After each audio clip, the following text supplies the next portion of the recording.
Chapter 1. Married people don't make out like that, I whispered into Mark's ear. Must be a mistress. Mark glanced over at the couple in the far corner of the room, sucking each other's faces like hummingbirds neck deep in poppy flowers. In a reproductive clinic? Highly unlikely. It's gross. You're jealous. He hid his face behind a GQ magazine. Maybe I am. My voice boomed over the soft, fluty music emanating from the nurse's station. A woman with jet black hair and beady eyes shot me a look of disgust and crossed her legs. Oh, I'm sorry. Did me talking to my husband offend you? Do you not see the beginnings of a super sad porno unfolding beside the water cooler? Public decency rules were so confusing. On the way to the clinic, we passed a junked-up homeless man shouting, "Say hello to my little friend," while he peed into an unlucky pot of snake plants. Not one person batted an eyelash. At the very least, you'd think someone would have something to say about Captain Krusty Salami's cliche choice of dialogue. This was Los Angeles, for fuck's sake. Hollywood, where originality originated. Stop staring, Mark said. Leave those poor people alone. I couldn't help it. I was completely mystified. Who were they trying to fool? Was this a fake-it-till-you-make-it moment? Pretend to be lustful and then the lust follows? Any couple having difficulty getting pregnant is not having dreamy, lustful romance novel sex. Most likely, she was desperate to keep him in the game, willing to do anything to get that baby, flirting and fluffing, exhausted but willing. He was simply along for the ride, doing anything to avoid the next hormonal flare-up. Happy wife, or mistress, or whatever she is. Happy life.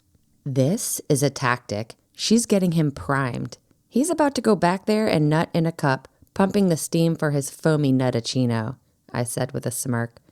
Sometimes I thought I was so funny, and I totally was. Honey, Mark dropped the magazine in his lap. If she's helping, it's very kind of her. I helped. You queued up a Miley Cyrus music video, Mark whispered. I thought you liked her. I like her music. I would have much preferred. A retro gangbang? Mark shook his head.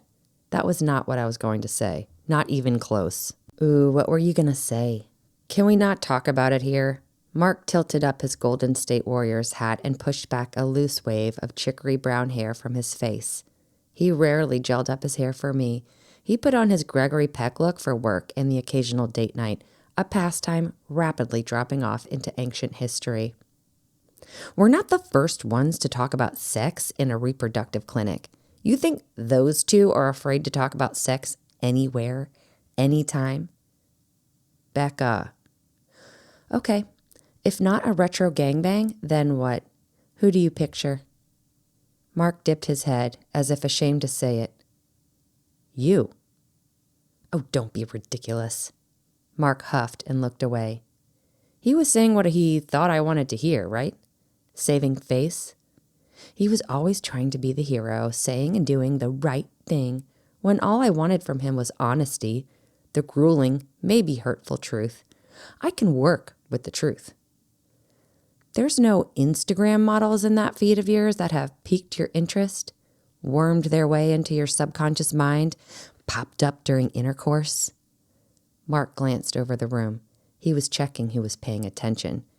Cruella de Vil shifted back in her seat and shot me another nasty look. What was her problem? Were we not comrades in arms, both in reproductive hell, neither one of us properly plucked in ages?